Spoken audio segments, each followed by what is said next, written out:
Wendell. My phone doesn't ring much, which suits me fine.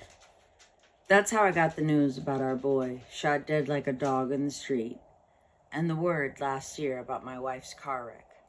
I can't hear a phone and not jerk inside.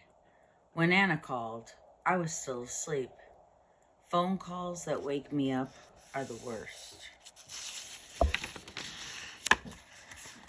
Get up here quick, she says. I live on the ground floor and watch out for her a little. We're the only white people left in the building. I ran up the stairs. I could tell it was serious. I prayed I wouldn't find her dead. When I got there, she looked perfectly fine.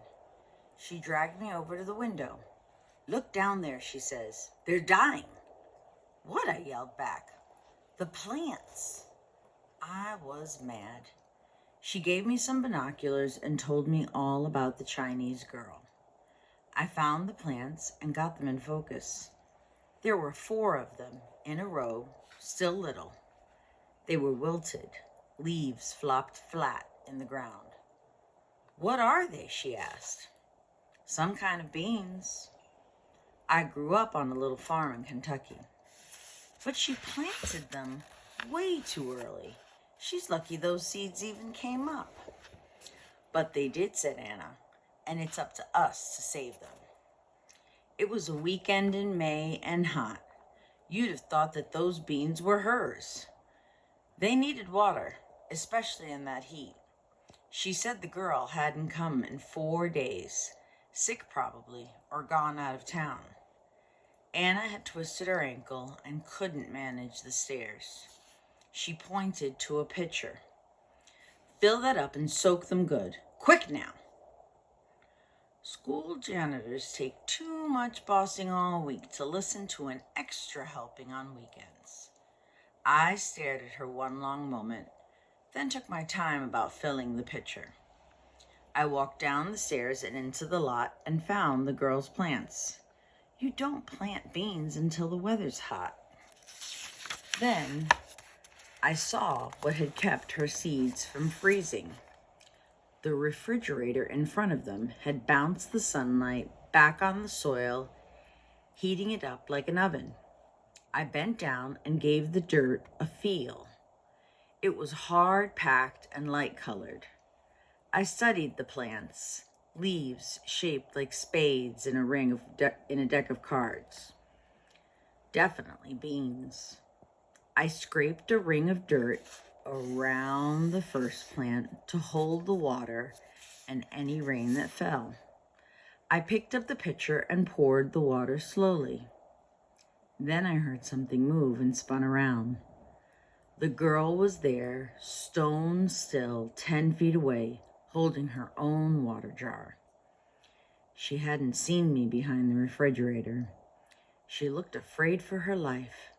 Maybe she thought I'd jump up and grab her. I gave her a smile and showed her that I was just giving her plants some water. This made her eyes go even bigger. I stood up and slowly backed away. I smiled again. She watched me leave. We never spoke one word. I walked back there that evening and checked on the beans. They'd picked themselves up and were looking fine. I saw that she'd made a circle of dirt around the other 3 plants. Out of nowhere, the words from the Bible came into my head, and a little child shall lead them. I didn't know why at first. Then I did. There's plenty about my life I can't change. Can't bring the dead back to life on this earth. Can't make the world loving and kind. Can't change myself into a millionaire. But a patch of ground in this trashy lot, I can change that. Can change it big. Better to put my time into that than moaning about the other all day. That little grammar school girl showed me that.